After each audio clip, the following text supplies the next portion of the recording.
In this video I will explain why this upcoming stock market crash or any potential crash in the future is no different than all the previous ones. And my thesis is built around the book Devil Take the Hindmost, The History of Financial Speculation by Edward Chancellor. I will be bringing up some quotes from the book and applying them to current stock market situation, both stocks and crypto, along with other digital assets. So that in the end you can decide for yourself whether this time is different or future tends to repeat itself, which honestly it does. What's up, investors? It's the Russian dude, and today let's talk about one of my most favorite topics, which is the stock market crash, collapse, devastation, recession. You get the idea. We're all gonna die! And watch this video all the way until the end, because I will be bringing gradually some points, and I promise that in the end it will all make sense. And for those of you who still believe that from now on the stock market will never crash, it is always a good idea to have a different perspective on things. Let's do it. Computer, take away 2 of those wrong answers.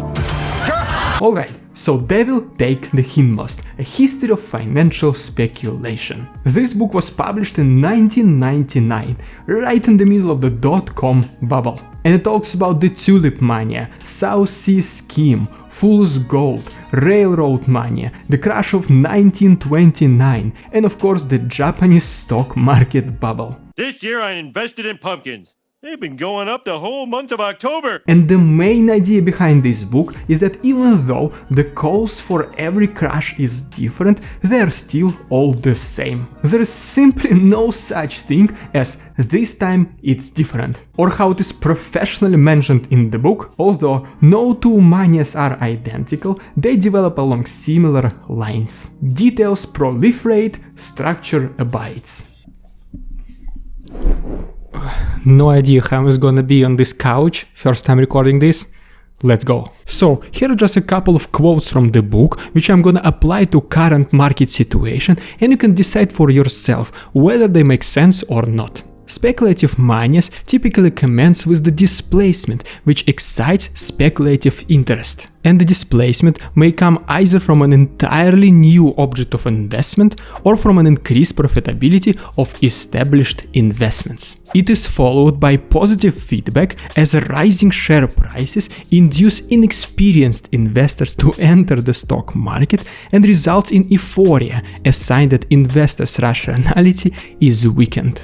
And I'm not saying that NFTs, meme investing, dog-related cryptocurrencies or trillion-dollar car companies are not a bubble, but so many investors in these assets want to just literally participate in the growth. Meaning that they want to hold on to their investments for as long as possible just to sell them in the future at a higher price. Congratulations. You played yourself. And whoa, I mean, yes, the purpose of investing and speculation is to make money. But it is one thing to make money by investing in a high quality and financially stable company, yet it is completely another thing investing in different assets just because their prices go up.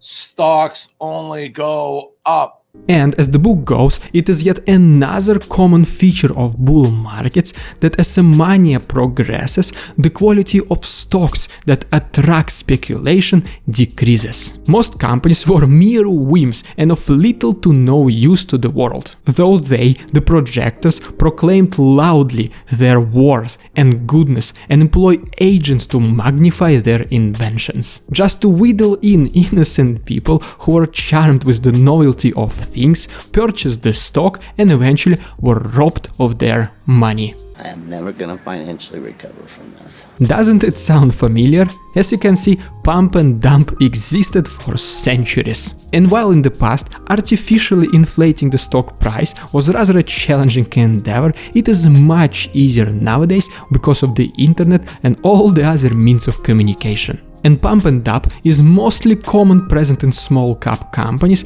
with no products, no services and little to no use. It is not a secret that some people are paid to promote these stocks, while the others use their influence and social presence to promote these stocks just because they hold them inside their portfolios. Right to jail, right away. Which basically means that you need to be 3 times more careful whenever the next time your favorite YouTuber talks about the next 100x big stock. Do your own research. And if you see that this is a completely empty company which solely based on promises of their founders, you have my blessing to unsubscribe from these YouTube clowns. And in fact, instead subscribe to me.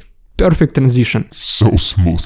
Another perfect quote from the book. Some argued that the more shares rose, the more they were actually worth. Which can be translated as following. If the share price of a company constantly goes up, you will only focus on positive things about the company to justify current and future growth. And this is exactly what you see Tesla boys YouTubers are talking about. Oh boy, I just made so many enemies with this sentence. And don't worry, I just randomly selected Tesla in this example. No hard feelings.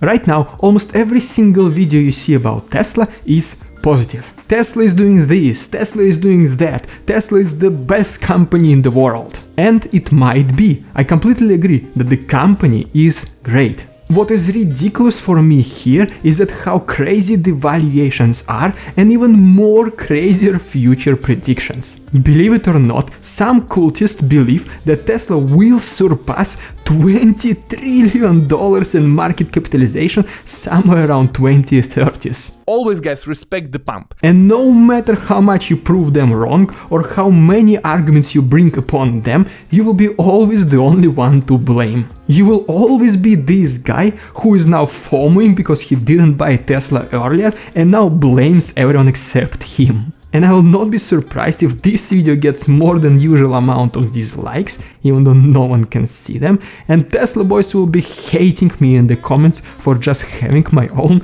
personal opinion.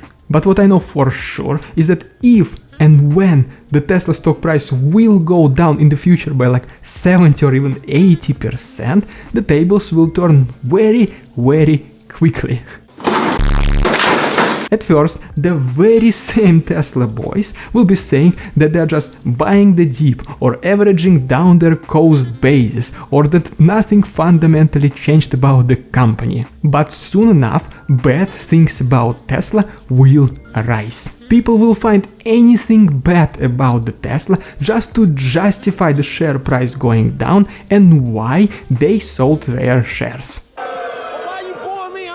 Alright, sorry for being carried away so much, and now back to the book. Another quote goes like this. During the course of mania, the speculation becomes more diffused and spreads into different asset classes. New companies are floated to take advantage of the euphoria. Investors leverage their gains using either financial derivatives or stock loans. Credit becomes overextended. Swindling and fraud proliferate. And the economy enters the period of financial distress, which is just a prelude to the onset of a crisis. Take a look at this one. New companies and asset classes appear just to take advantage of the euphoria. Don't know about you, but for some reason I have a very strong urge to look at dog pictures, then to look at some coins, and what a funny dog coin we have right here. Obviously, I'm just talking about some cryptocurrencies and NFTs that people create just to benefit from this crypto craze. I myself thought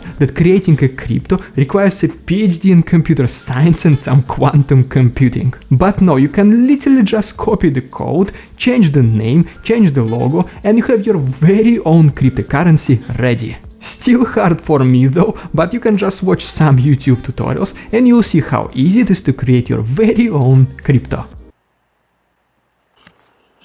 Oh wow, it's a new day already. How long I've been recording this for? By the way, don't tell anyone, but different day, same t-shirt. Hashtag work from home. Right? Okay, now let's talk about how all these manias eventually collapse. The cause of the crisis is often the combination of monetary distress and speculative revulsion, which is exactly what we're seeing right now with all this crazy money printing, way too late tapering, dog-related cryptocurrencies and pictures of apes and trillion-dollar companies with junk rating. Nothing to be alarmed about. It's just a man pointing a bull tranquilizer at a coworker. If investors' perception and behavior hasn't changed in over 300 years, it is natural that speculation will retain the same qualities. Speculation never changes, because human nature remains the same. And the desire of gain is the universal passion that operates at all times, all places, and upon all people. And the modern investor is just as liable to be whipped up into the frenzy of new companies producing new technologies. Progress is cumulative in engineering and in science, but is very cyclical in finance. And whenever the market reaches its critical condition, the collapse finally happens. And usually it is undetected at first, and it just looks like just another red day on the market. But before you know it, the chain reaction has already started. Market crashes always come unexpected. I was acting. And the majority of investors and speculators acknowledge that we are in the bear market whenever we're already in the middle of it. As the book goes, the initial fall has brought a prodigious numbers of sellers on the market. One man selling alarms another one, and he starts selling as well. And thus, the stock price has run down insensibly, putting all the people in fright. And such as being a panic fear that has brought a great confusion along with it. And the same feedback that has caused the bubble was working rapidly against it to deflate it. And the violence of collapse took most people by surprise. So whenever anyone tells you that extremely high valuations are justified and this new cool industry will change the world in the future, just remember that this is exactly how every single stock market crash in the past has started. And if you want to see a video of me explaining how and why I think that the stock market can collapse in the nearest future, feel free to watch this video. Thank you so much for your attention, товарищи. I will see you again on Monday, and don't forget to check my Friday after work live stream where I'm summarizing the main events of the week of the world of investing and finance. And that's basically it.